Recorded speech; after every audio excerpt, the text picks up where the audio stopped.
বাছুর দুইটা একসাথে গল্প করতেছে। গল্প করতে করতে এখন কৃষকের গরুর বাছুর গোয়ালার গরুর বাছুরকে বলে যে দোস্ত চলো আমরা দুইজন প্রতিযোগিতা দিই, আসো একটু খেলি, আসো একটু খেলি, দুইজন প্রতিযোগিতা খেলি। গোয়ালার গরুর বাছুর হ্যাঁ চলো খেলি। কি খেলবা, কি প্রতিযোগিতা দিবা? কৃষকের গরুর বাছুর কয় চলো একসাথে দুইজন দৌড়ের প্রতিযোগিতা লাগাই। ওই যে দূরে দেখা যায় নদীর কুল, 3 মাইল কে আগে দৌড়ে যেতে পারে দেখবো। গোয়ালার গরুর বাছুর কয় তুই তো গরুর দুধ খেয়ে খেয়ে হৃষ্টপুষ্ট হয়ে গেছিস, সবটা প্যাট করা শরীরে শক্তি, 3 মাইল তুই মুহূর্তে দৌড়ে যাবি। আমার যে অবস্থা, 3 মাইল দৌড়ানোর শক্তি তো আমার নাই। এখন এই কথা যদি বলে যে না আমি তো দৌড়াতে পারবো না, তো পরাজিত হয়ে যায় শুরুতেই। এই জন্য গোয়ালার গরুর বাছুর কয় যে না দোস্ত, এই দৌড়ার প্রতিযোগিতা দিয়ে খামাখা লাভ নাই, এনার্জি নষ্ট, আমরা অন্য একটা প্রতিযোগিতা দিই। কি প্রতিযোগিতা? কয় আয় বসে বসে কে অলসের মতো বেশি লেজ নাড়াইতে পারে। যদি বুঝে আসতে কথা, কৃষকের গরুর বাছুর করে আসল দৌড়ের প্রতিযোগিতা দেই, দেখা যাবে কে বাপের বেটা, দেখা যাবে কে বাপের বেটা। গোয়ালার গরুর বাছুর কয় এসো বসে বসে অলসের মতো লেজ নাড়াই, দেখি কে সবচেয়ে বড় বড় ঘুরে, সে কে সবচেয়ে বড় বেশি অলস। কথা বলেন ঠিক না বেঠিক? ইসলামের সঙ্গে অন্যান্য ধর্মাবলম্বীরা যখন প্রতিযোগিতায় টিকতে পারলো না, ইসলামের কাছে অর্থ ব্যবস্থা আছে, অন্য ধর্মের কাছে অর্থ ব্যবস্থা নাই। ইসলামের কাছে ব্যাংকিং ব্যবস্থা আছে, অন্য ধর্মগুলোর কাছে ব্যাংকিং ব্যবস্থা নাই। ইসলামের কাছে রাষ্ট্রপতি নির্বাচন করবার পদ্ধতি আছে, অন্য ধর্মের কাছে রাষ্ট্রপ্রধান নির্বাচন করবার পদ্ধতি নাই।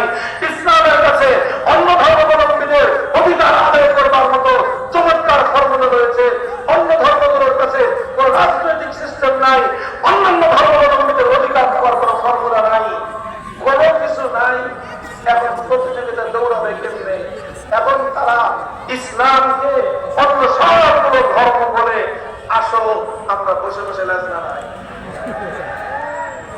আর সেই লেজ নাড়ানো প্রতিযোগিতার সিস্টেমের নামই হলো সেকুলারিজম। দিস ইজ ধর্মনিরপেক্ষতা। ধর্মনিরপেক্ষতা মানে কি? তারা একটা নতুন ফর্মুলা আবিষ্কার করলো যে রাষ্ট্রের সঙ্গে ধর্মের কোন সম্পর্ক থাকতে পারবে না। ধর্মনিরপেক্ষ মতবাদ মানে কি? রাষ্ট্র চলবে এমন ভাবে যে রাষ্ট্রের সঙ্গে কোন ধর্মের কোন সংশ্লিষ্টতা থাকতে পারবে না। প্রশ্ন হলো, আচ্ছা সব ধর্মাবলম্বীদের কাছে প্রশ্ন করি, জবাব দিবেন ধর্ম ভালো জিনিস না খারাপ জিনিস? তো ধর্ম যদি ভালো জিনিস হয়, রাষ্ট্রের ভালো জিনিসের দরকার আছে না নাই? তো রাষ্ট্রের যদি ভালো জিনিসের দরকার থাকে আর ধর্ম যদি ভালো জিনিস হয়ে থাকে, রাষ্ট্রের সঙ্গে ধর্মের সম্পর্ক থাকবে না কেন? সোনার কাল জবাব দেয়। এই সোনার কাল জবাব দিবে না, কারণ তাদের ধর্মের মধ্যে রাষ্ট্র ব্যবস্থা প্রশ্নের জবাব নাই। তাদের ধর্মের কাছে আধুনিক যুগে রাষ্ট্র পরিচালনা করবার কোন ফর্মুলা নাই। এই জন্য এখন যেহেতু তাদের কাছে ফর্মুলা নাই, আছে ইসলামের কাছে ফর্মুলা। এখন ইসলাম এটা আনবিটেন, অপরাজিত ভাবে বিজয়ী হয়ে যায়। ইসলাম ওয়াক্তবার হয়ে যায়। মাঠে অন্য কোন ধর্মের প্রতিনিধিরা উপস্থিত হতে ব্যর্থ হওয়ার কারণে সারা দুনিয়াতে ইসলাম অনুযায়ী কেবলমাত্র রাষ্ট্র পরিচালিত হওয়ার কথা। কিন্তু ওরা ইসলামকে ঠেকানোর জন্য সব ধর্মাবলম্বীরা মিলে একটা কূটকৌশল আবিষ্কার করলো, একটা মতবাদ আবিষ্কার করলো। সেই মতবাদ হলো রাষ্ট্র চলবে এমন ভাবে সেই রাষ্ট্রের সঙ্গে কোন ধর্মের সম্পর্ক থাকতে পারবে না। এই মতবাদ আবিষ্কার করেছে হিন্দু, বৌদ্ধ, খ্রিস্টান, ইহুদিরা, এবং এর নেতৃত্ব দিয়েছে ইহুদিরা। আর ইহুদিদের গোলামি করে এই ব্যবস্থাটাকে দুনিয়াতে শক্তি দিয়ে প্রতিষ্ঠিত করেছে খ্রিস্টানরা। আর ইহুদি, বৌদ্ধ আর হিন্দুরা ইহুদি আর খ্রিস্টানদের দালালি করেছে।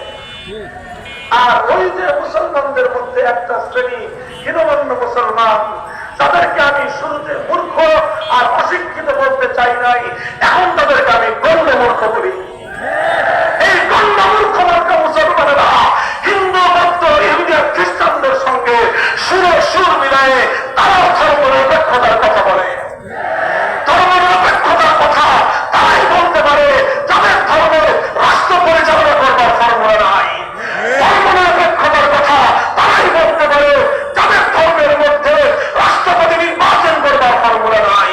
ধর্মনিরপেক্ষতার কথা তারাই বলতে পারে যাদের ধর্মে সংখ্যালঘুদের অধিকারের কথা বলা হয়। ধর্মনিরপেক্ষতার কথা তারাই বলতে পারে যাদের ধর্মে অর্থনৈতিক কোন সিস্টেম নাই। ধর্মনিরপেক্ষতার কথা তারাই বলতে পারে যাদের ধর্মে ব্যাংকিং ব্যবস্থা পর্যন্ত দেওয়ার মতো সামর্থ্য নাই। ইসলাম এবং মুসলমানরা সবকিছু দিতে যেহেতু সক্ষম, সুতরাং কোন মুসলমান যদি সে সত্যিকার ইসলামের অনুসারী হয়ে থাকে, যদি সে ইসলামের কল্যাণকামী হয়ে থাকে, সে যদি মুসলমানের বাচ্চা মুসলমান হয়ে থাকে, সে কোশ্চিন কালেও ধর্ম নিরপেক্ষতার মতো এই পৃথিবীতে সবচেয়ে বড় কুফরি মতবাদকে কোশ্চিন কালেও সে গ্রহণ করতে পারে না। সেকুলার ধর্ম বলি আমরা। সেকুলার ধর্ম হিন্দু ধর্মের চেয়ে ভয়ঙ্কর, সেকুলার ধর্ম বৌদ্ধ ধর্মের চেয়ে ভয়ঙ্কর, সেকুলার ধর্ম খ্রিস্টান ধর্মের চেয়ে ভয়ঙ্কর, সেকুলার ধর্ম ইহুদি ধর্মের চেয়ে ভয়ঙ্কর। মোহতারাম হাজিরিন, আমার আলোচনাকে আমি সমাপ্তির দিকে এনে এক কথা আপনাদের কাছ থেকে একটা অঙ্গীকার নিয়ে আমি আমার আলোচনা শেষ করতে চাই। হে মুসলমান, তোমরা ইসলামকে পূর্ণাঙ্গ জীবন ব্যবস্থা বিশ্বাস করো কি করো না? ইসলামের মধ্যে অর্থনীতির ব্যবস্থা রয়েছে, বিশ্বাস করো কি করো না? ইসলামের মধ্যে রাজনীতির সমস্যার সমাধান আছে, বিশ্বাস করো কি করো না? ইসলামকে পূর্ণাঙ্গ জীবন ব্যবস্থা বিশ্বাস করো কি করো না? যদি করো তাহলে তোমার পূর্বপুরুষরা, আমার পূর্বপুরুষরা, আমাদের বাপ-দাদারা 1947 সালে ভারতকে ত্যাগ করেছিল, দিল্লিকে তালাক দিয়েছিল, কলকাতাকে লাথি মেরে মুসলমানদের জন্য একটা ভূখণ্ড স্বাধীন আর আজাদ মুক্ত করেছিল। একটা স্বপ্ন নিয়ে, একটা আকাঙ্ক্ষা নিয়ে, একটা তামান্না নিয়ে, এমন একটা রাষ্ট্র হবে, এমন একটা ভূখণ্ড হবে যেই রাষ্ট্র অনেক বড় না হতে পারে, যেই রাষ্ট্র অনেক বড় না হতে পারে, অনেক সমৃদ্ধ না হতে পারে, সেই রাষ্ট্রে আমরা 3 বেলা হয়তো খেতে পারবো না, 1 বেলা হয়তো খেতে পারবো। প্রয়োজনে আমরা সেই রাষ্ট্রে, সেই ভূখণ্ডে পেটে পাথর রাখবো, কিন্তু একটাই তামান্না, একটাই স্বপ্ন ছিল আমাদের, এমন একটা রাষ্ট্র হবে যে রাষ্ট্রের আইন হবে আল্লাহর আইন, যে রাষ্ট্রের সংবিধান হবে কোরআন। সেই রাষ্ট্র প্রতিষ্ঠার স্বপ্ন নিয়ে 47 সালে ব্রিটিশদের কাছ থেকে এই বাংলাদেশের ভূখণ্ডকে আমরা ভারত মুক্ত করেছিলাম। এই বাংলার ভূখণ্ডকে আমরা দিল্লির দাসত্ব থেকে, শৃঙ্খল থেকে মুক্ত করেছিলাম। আমার বাংলাদেশকে আমরা কলকাতার দাদাগিরির থেকে আমরা মুক্ত স্বাধীন করেছিলাম।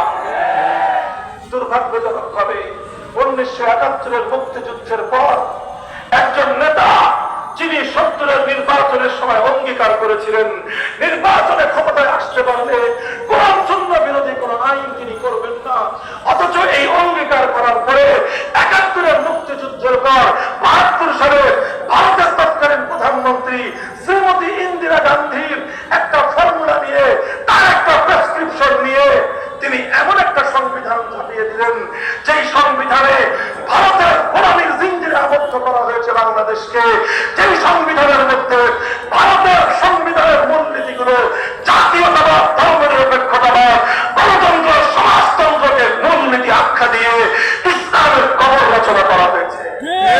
অথচ 70 নির্বাচনে অঙ্গীকার করেছিলেন কোরআন সুন্নাহ বিরোধী কিছু হবে না, অথচ 71 পরে 72 সংবিধান নির্বাচন করে তিনি আইন পাস করলেন।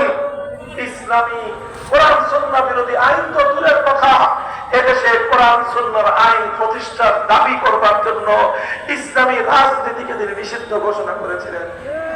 এটা ছিল